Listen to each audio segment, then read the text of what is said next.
अस्सलाम वालेकुम dear subscriber, welcome to Urdu jobs updates. Pakistan में आने वाली तमाम बैंक्स के जॉब्स की इन्फॉर्मेशन के लिए उर्दू जॉब्स अपडेट को सब्सक्राइब करके बेल के निशान पर क्लिक करके ऑल नोटिफिकेशन कर दें, ताकि जैसे ही किसी भी ब्रांच के बारे में कोई भी नई इन्फॉर्मेशन है आप लोगों तक पहुंच सके।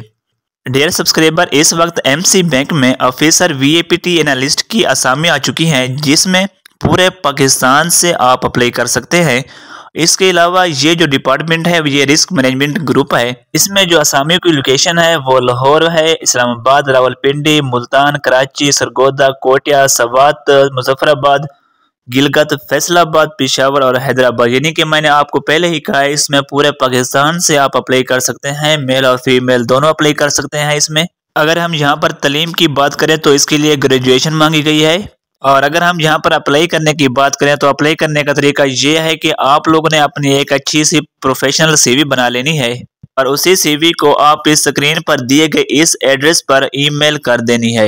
इसमें यह प्रोसेस नहीं है कि आप लोगों ने सीवी को मतलब फॉर्म को फिल करना है, जैसे पहले मिजान बैंक वगैरह में करते थे ना, तो इसमें यह प्रोसेस नहीं है। जस्ट आप लोगों ने अपनी सीवी अच्छी प्रोफेशनल बना लेनी है और उसके इस ईमेल एड्रेस पर आप लोगों ने सेंड कर देनी है। मजीद इस हवाले से कोई भी बात पूछनी है आप कमेंट कर दें, चैनल को सब्सक्राइब कर दें ताकि नई जॉब्स की अपडेट आपको मिलती रहे।